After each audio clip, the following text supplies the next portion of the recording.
This is 1001 Careers, a channel created for teenagers, college students, and adults who are exploring careers, considering a change, or simply curious about what's possible.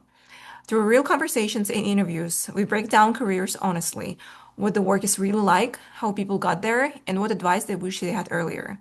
If you're exploring, questioning, or planning your next step, you're in the right place. My name is Evelina. I'm a career educator. I've been working in higher education and teaching from 2018, helping college students and adults with their career direction. And this is my project called 1001 Careers. So my first guest is Joshua Nguyen. Joshua works as an engineer in Washington, D.C., and I invited him to answer some of my questions. Hello, Joshua. Thank you so much for coming today. Hi, Evelina. Glad to be here. Thank you for inviting me. Yeah. So, Joshua, can you please tell us a little bit about yourself and how you got into your field? Yeah, sure thing. So I'm Joshua. I am a mechanical engineer by education, both bachelor's degree and my master's degree, but professionally, I'm a robotics engineer. Some would call me a full stack robotics engineer, doing everything Mhm. from the hardware itself to the software itself. And um, and I'm currently working at Shield AI, building the next generation of drones and autonomous jets. Yeah. So, what sparked your interest to get into the engineering field and particularly robotics? Sure thing. Yeah. So I've always been like a nerd growing up. I've always really liked understanding how things work. Not only understanding, but how to manipulate how things work and work ways that more fitted me. And I've always been like super curious about sort of all of that and just technology. I played a lot of video games growing up, and so I always enjoyed being sort of at the forefront of technology. While I was in school, as for a mechanical engineer, I had a few internships here and there, but it never really inspired me to um, join the field. I enjoyed mechanical engineering in the sense that it taught me a lot about how things work at an engineering level. But sort of the jobs that I was interning at and um, researching while I was looking for jobs wasn't really inspiring to me. I wanted to be more at the forefront of tech, but I didn't want to necessarily be a software engineer. And so during my senior year of undergraduate, I met this professor who just started, and she was just like, "Hey, do you guys want to join the robotics program and get a sort of robotics minor?" I'm like, "Yeah, that sounds great." And she was like, "Maybe consider also going to grad school if you're interested." I was like, "Okay, yeah, grad school seemed pretty cool." Um, so I took the robotics class under her, and I had a great time. I love building robots, seeing how things worked, and really like pushing the bounds of my education into not just mechanical engineering but software itself. So I was actually writing software for the robots as well, and that eventually sparked my interest in going to grad school under her and being a graduate student and learning robotics formally from her. Mhm. And with that degree that I got with a sort of specialization in robotics, I ended up landing a job in the robotics field, first doing ground vehicle autonomy, and now we're doing drones and jets. Mhm. Yeah, so since we're talking about education, can you tell a little bit about your education background and what backgrounds do people in robotics usually come from? Yeah, so yeah, again, just to reiterate, my education background is in mechanical engineering. So Mhm. I took all your classes that I don't typically use today, like thermodynamics and fluids, and like a lot of aerospace classes, etc. But I would say that is one of like the three, understanding that is one of the three pillars of robotics. So the three pillars of robotics is mechanical engineering, electrical engineering, and computer science. And you Mhm. need to know a combination of all three to sort of um, be successful in the field of robotics.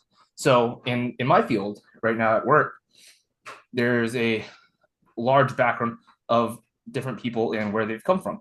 Either we have like a lot of people that studied computer science and had a formal education in software versus a background in mechanical engineering that understand more of dynamics, that more understand physics and how a robot should and can move and how what are the allowable movements for a robot, building out software for the robots itself, as well as electrical engineers, knowing how like a lot of the sensors interact with each other and knowing, understanding how to hook up sensors and building out like the necessary required circuit boards that needs for a robot to talk to each other and to communicate from the software to the hardware parts. So just sort of knowing all three is sort of requirement to get into robotics, but not necessarily being a master at all three. Mhm. So I know you have background in mechanical engineering, and then you specialize in robotics in your graduate school, right, at Louisiana State University. Yeah. And if someone didn't study robotics formally, how realistic is it to break into the field? It's pretty tough. I will admit it is something that is like really looked for a lot is a master's degree into some sort of field, either it being some sort of engineering or computer science. Partly due to the math that is required for it is on a graduate level. It can be Mhm. done. And I have seen some occasions of like needing people in there without a formal education through some other background, but definitely having a master's degree is what some people really consider the minimum to get into the field. Mhm. Just And just for the math part in general. yeah, and for people who just learning a little bit about robotics, can you tell me more about it? Because when people think about robotics, they imagine robots, right? Humanistic robots or humanoids. Mhm. But can you tell me more about robotics as a field? Where you can work, what kind of robots, or anything like that? Because I'm also not an expert in robotics. Yeah, so the field of robotics is broken up really into sort of just, I would say, even beyond like a more basic humanoid robot to like something that just moves on its own. So you have this like sort of mechanical system that just is able to make decisions and move from point A to point B by itself. Whether it be a robotic arm moving the end of its arm from point A to point B, or an autonomous vehicle, or moving from point A to point B, or a humanoid robot. Each one has its own way of moving, and a lot of it is generalized down to like, how can I get this sort of mechanical part from A to B, and not only how to get it, but what is the best way to get from A to B. So you have to look at like sort of plan out the path to get there, and then actively like give it the electrical commands to commit to that path and do that path and things like that. So whether it be a humanoid robot, which has fully articulated appendages like arms and legs, to a surgical robot, which you could say just has arms, or just like a wheeled robot that just like moves with its legs or its wheels in that sense. So any sort of like mechanical thing object that can sort of like figure out how to get to point A to point B is what we can consider a robot. Hmm. Yeah, thank you for this simple description. And how stable is robotics as a long-term career? Is there a demand for it in the society? Yes, I would say so. To find a robotics job, it's relatively easy if you're into the field. I would say there's a lot more need Mhm. in let's see present day January 4th, 2026, for more robotics engineers, people that really understand sort of not only how to build a robot, but the full scale of also the algorithms that are required for the robot. So a lot of path planning algorithms, a lot of computer vision algorithms, a lot of control algorithms, things like that are very much required. And those things are just actively just not typically taught in school. It's a very niche in a lot of Mhm. schooling to be able to be taught those specific algorithms. Mhm. And I would say by far, a lot of the companies right now in today's age are struggling to find hireable employees.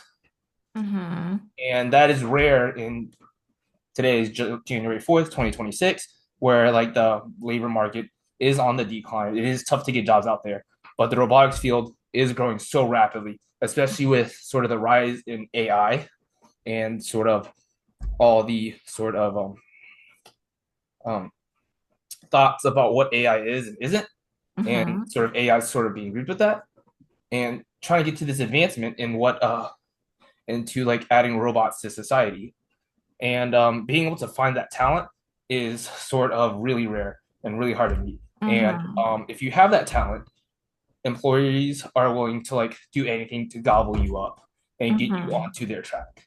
So Okay. the job market relatively well, but the barrier to entry is relatively high as well. Mm-hmm. Got it. And can we talk about salary expectations in this position or in this field? You said it's very, high in demand. Where can people, for example, teenagers or adults thinking about career change can learn about salary expectations and what is the average salary in this field? Yeah, so for salary expectations, if you're coming from an entry level job, and you're maybe robotics adjacent, so maybe you're sort of more on the mechanical side, and you want to build the parts for a robot, and not necessarily doing the program for the robotics. You're looking sort of like a hardware engineer in the range of entry being around 75 to more staff around 150. So like Mm-hmm. 150, 170, around there. Mm-hmm. Um, if you're someone that just does programming, not really understanding the algorithms, but just doing just more traditional programming with a very generic skill, so like maybe a singular bachelor's degree in computer science, you are looking at maybe the beginning salary of around 80K Mm-hmm. to something on the higher end of a staff level to being around 140, 150. Mm-hmm. Okay, Yeah. just for a regular software developer without necessarily knowing your robotics algorithms. If you Mm-hmm. do understand a lot of the more robotic algorithms and you're more of a robotics software engineer, so you understand path planning algorithms, optimization based algorithms, machine learning algorithms, control algorithms, computer vision algorithms, things of that nature, as well as like a few other things that move software onto hardware. So like understanding Dockerized environments, um, learning how to connect to hardware, and hardware connection, communication protocols, things like that. You're looking at a start of maybe somewhere around 120, coming typically with a straight out, assuming you have a master's or straight out of school, starting around like 120 to, if you're reaching up to staff, around 220 to 250. And then most places are going to give you equity as well, as a lot of these places are going to be more startup heavy. Mm-hmm. Um, Okay, thank you. Yeah, thank you for the specifics about the salary yeah, expectations. You also mentioned the bar is high, yeah, to get into this field. So, how can a person, let's say this person is interested in breaking into the robotics field, what makes this person competitive, and what employers really value in yeah. people? So I would say the barrier is high, and the best way to get started is school and learning these sort of algorithms that I've mentioned previously. Not only that, in order to separate yourself from a lot of other people that are studying robotics, I would say having hands-on experience of building a robot that actually moves, something that's outside of simulation, something that's outside of theoretics, and actually employing these algorithms in a real-world environment and understanding a lot of the nuances that comes with a robot. Um, so far, um, out in the field, out in school, we have a lot of people that sort of understand the theoretics, and that's sort of the easy part of robotics, unfortunately. Um, Mhm. so understanding these algorithms, like your typical, let's say, A star algorithm, and then applying it into a situation that is very ideal for that algorithm is relatively easy. Um, but actually integrating it with all the nuances that come into the challenges of that a real robot faces, um, makes it much more difficult where you can't use sort of these idealized algorithms and you have to add these special nuances, these special tricks of the trade that just comes with understanding and touching a wrench or touching a screwdriver and just watching your robot just act in the real world. And that would really set you apart. Mhm. Okay, thank you for this. Also, I'm curious, what mistakes do candidates often make when trying to break in?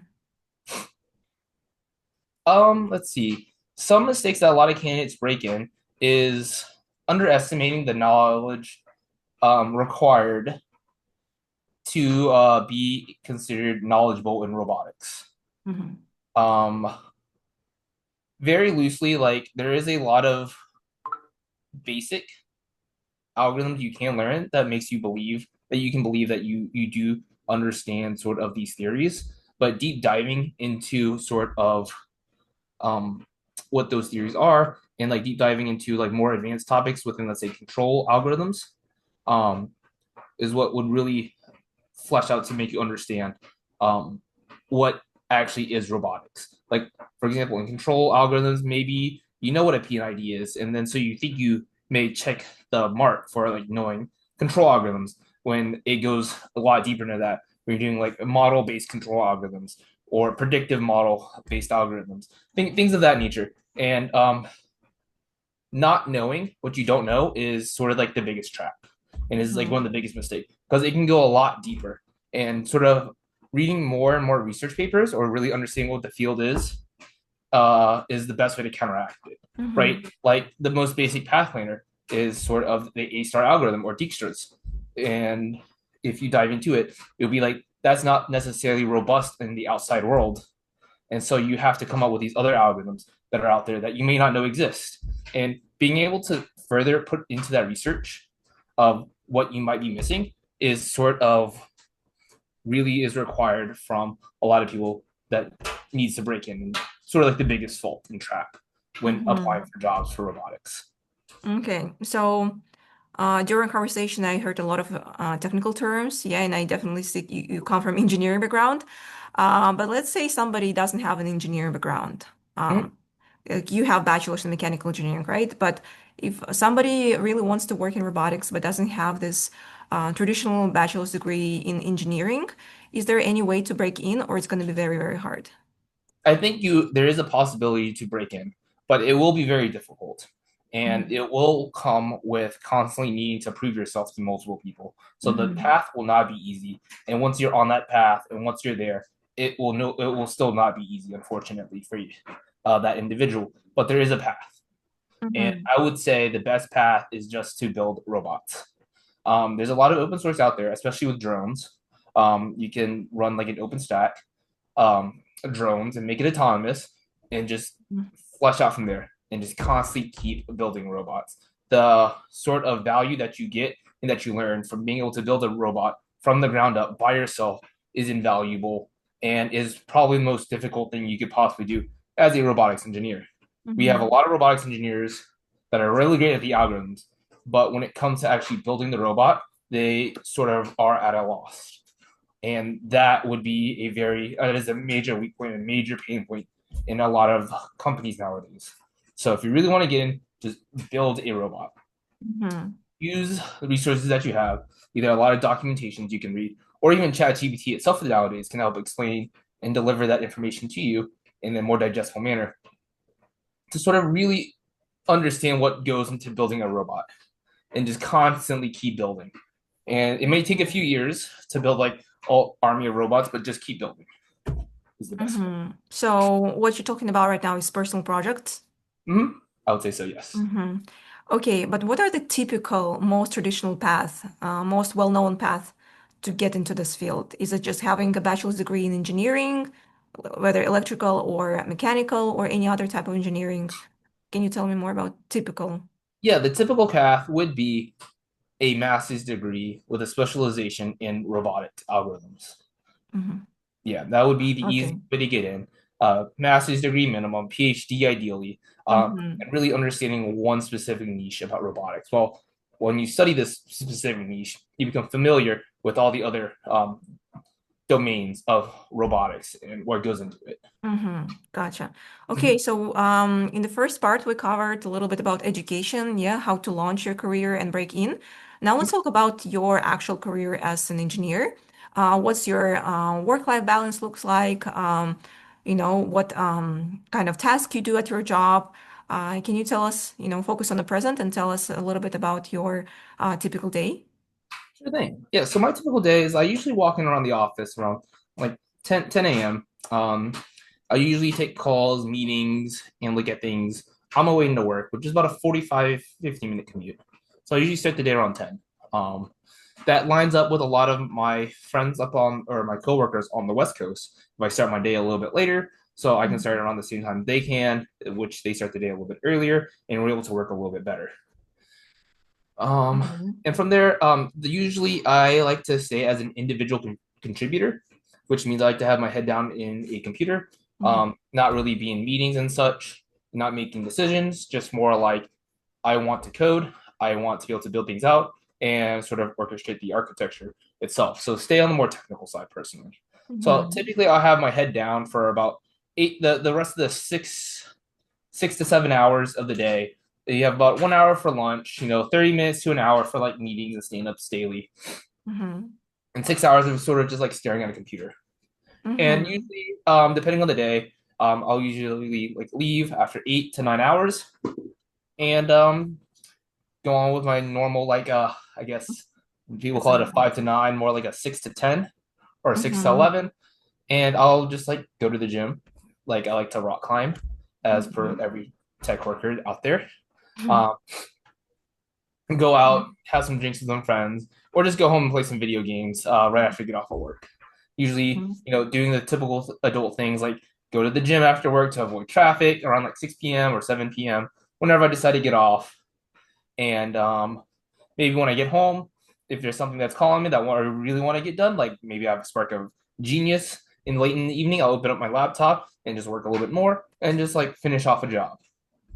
Or, Mm-hmm. sometimes I'll just like have a typical night to myself and just enjoy the evening. Mm-hmm. I would say the work life balance is pretty standard. It's a pretty good one. I'm working maybe about 40 to 50 hours a week typically, so maybe sometimes a little bit over 40, but not too often. Mm-hmm. Okay, and what are the typical perks of working in your field, and what are the downsides? So the perks of working in the field is like the same perks you get with a lot of tech places. Um, Mm-hmm. we get a lot of snacks, a lot of free drinks, free alcohol. Some Mm-hmm. places I know give out free lunches as well as free dinners if you are in the office a little bit later, um, as well as a nice, well above average salary as well to your Mm-hmm. typical engineers. The job security is really safe. So me specifically, I work in the DoD sector, and you are going to have a lot more job security as an American because um, the only uh, the only people that are able to be hired in this field are more is going to be Americans or really Mm-hmm. secure for nationals. So the barrier to entry is a little bit higher for a lot of other people as well. So you do get a lot of job security, um, Mm-hmm. and you get to work on a lot of like really special projects. Uh, you get to work on like really cool projects. You get to be at the cutting edge of tech. You get to work with a lot of really smart and educated people as well. And I find Mm-hmm. that to be a really awesome perk. People that are super passionate about what they're doing and what they're building. Typically, like in the robotics field, people get into it not for the money, but because they really love building robots. And that is honestly like one of the best things. You can go in, just nerd about robots, and it's super fun. Mm-hmm. Yeah. So speaking of the job security, you mentioned that you need to be a US citizen, right, to in order to apply. Does it cover all types of robotics or just your specific field? I would say because of the economic times right now of 2025, 2026, the majority of funding for robotics and a lot of tech is going to be the defense industry. Mm-hmm. You are getting a lot of other robotics companies like Uber, Waymo, Tesla that are also hiring, but because they are not DoD related, they will have a lot more competition with the foreign market. Mm-hmm. And can you say what DoD is for the people who are listening? Yeah, so the DoD is the Department of Defense, so everything Mm-hmm. sort of defense related. So things like Lockheed Martin, um, Mm-hmm. Raytheon, those Northrop Grumman, those types of industry. Mm-hmm. Okay. And what does the career progression look like in robotics? So the career progression is your typical engineer. You start out as an engineer one, and you get sort of taught about the basics of how to build software, how to get to know your robot, things like that. And you progress typically as you become more experienced.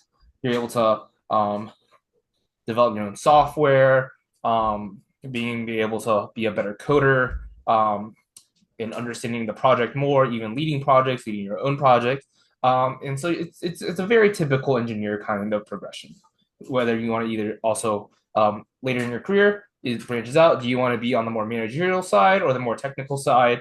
And that choice is a personal choice completely up to him Mm-hmm.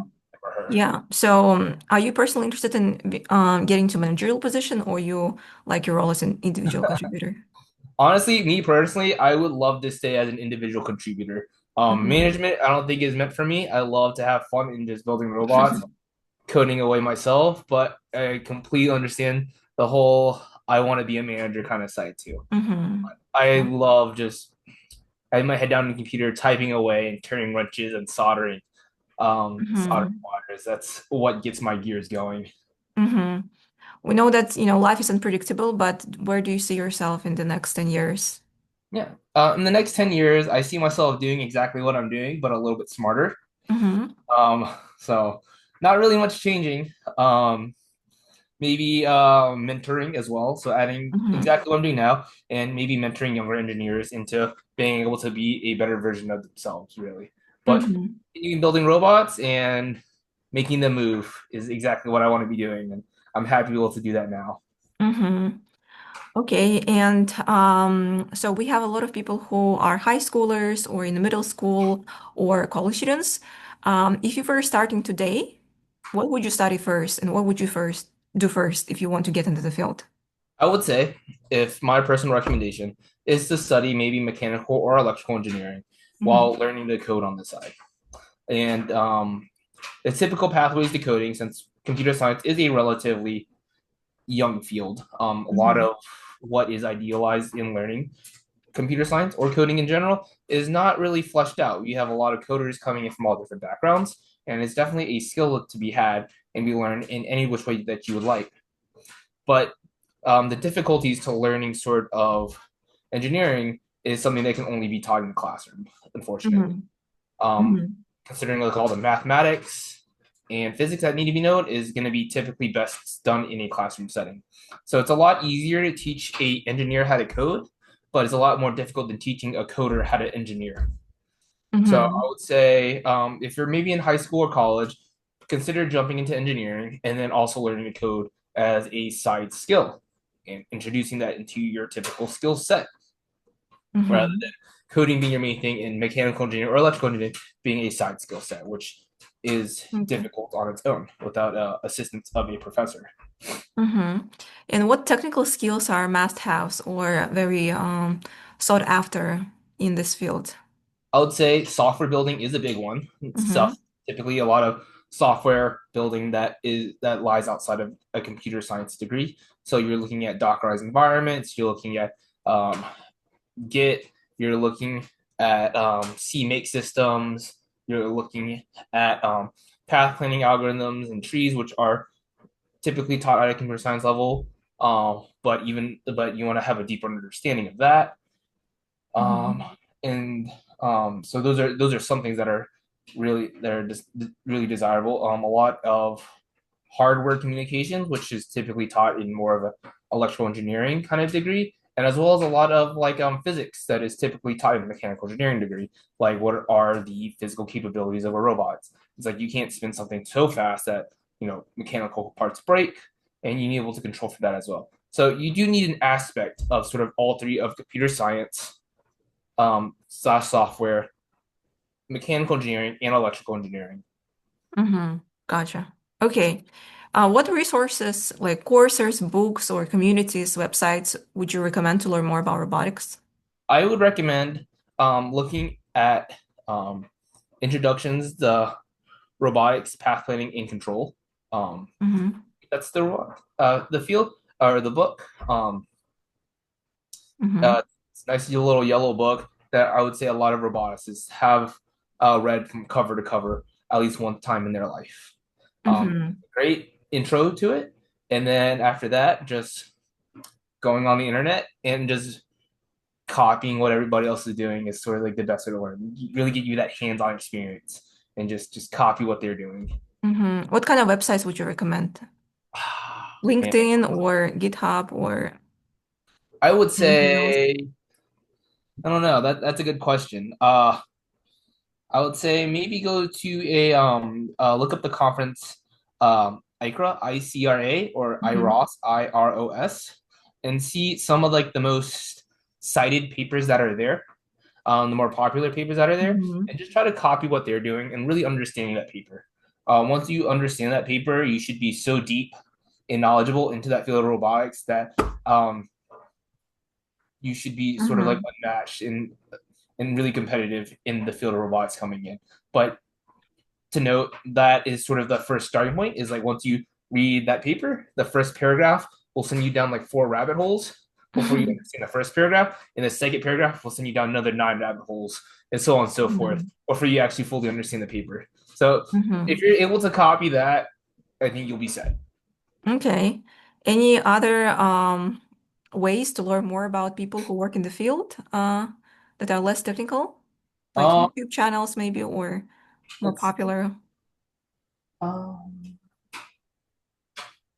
More typical. Or what do you typically read, or how do you make sure you stay in touch with the field?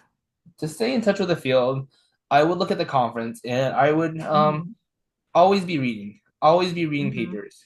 It's hard to stay knowledgeable in the field because there's always just so much to learn. Hmm. Like if I'm not learning more about like controllers and control algorithms, I'm over here learning about the latest in path planning ideas. And if I'm not learning about that, I'm learning about the latest in sort of drone technology over here, or maybe I'm learning the latest in behavior tree algorithms, or maybe I'm learning the latest of sort of how like these new lidar sensors work. It's really hard to stay on top of the game, to be honest, because there's just so much to learn. But Hmm. always keep an open ear. Always sort of listen to like what your fellow nerds that are around you are saying is like sort of the best way because in using them as a way to summarize like Hmm. whatever they're reading, and you can take that in, and you can take your own in, and it's just like sir, and keep an open ear on the lunch table, really, and then Hmm. really envelop yourself with other fellow nerds. To be honest with Okay. you. Yeah, thank you so much for that. So we have 3 minutes left for our interview. And my last question for you would be about what what kind of person do you think will fit well into this field, and who would you recommend it to? I would say the person that fits well in this field is someone that is really passionate about building a robot, not just like inside the job, but like outside the job. Like, of course, you do want to have like a nice work life balance, but to be really just like giddy and get excited to be like, oh, I get to see a robot just work Mhm. and just like do its robot thing is someone that like, and that's someone that really would fit in well. Someone it's someone that's looking a lot more than just the money. You just want to build something really cool, something really fun, and being able to be proud to be looking at it as someone that it would fit well. Someone that can like Mhm. is not afraid to do the research, willing to like do the learn, willing to take on the challenge is sort of like the best fit for the someone to get into the Mhm. robotics field because the robotics field is always changing. It's always finding new problems. There's no distinct road to go down. Everything is being trailblazed right now. So if you're okay with like finding a problem or running into a problem that has never existed before and trying to solve it, and just because you want to see your robot move, then this is the field for you. Mhm. Thank you. Thank you, Joshua, for your time today, for answering a lot of my questions. I think this video is going to be very helpful for high schoolers or middle schoolers or college students or adults who are thinking about breaking into this field. Thank you, Josh. And I will invite my next guest for the next episode next week. And I wish you all the well, Joshua. Thank you so much for your time today. You as well, Lena. Thank you so much for having me.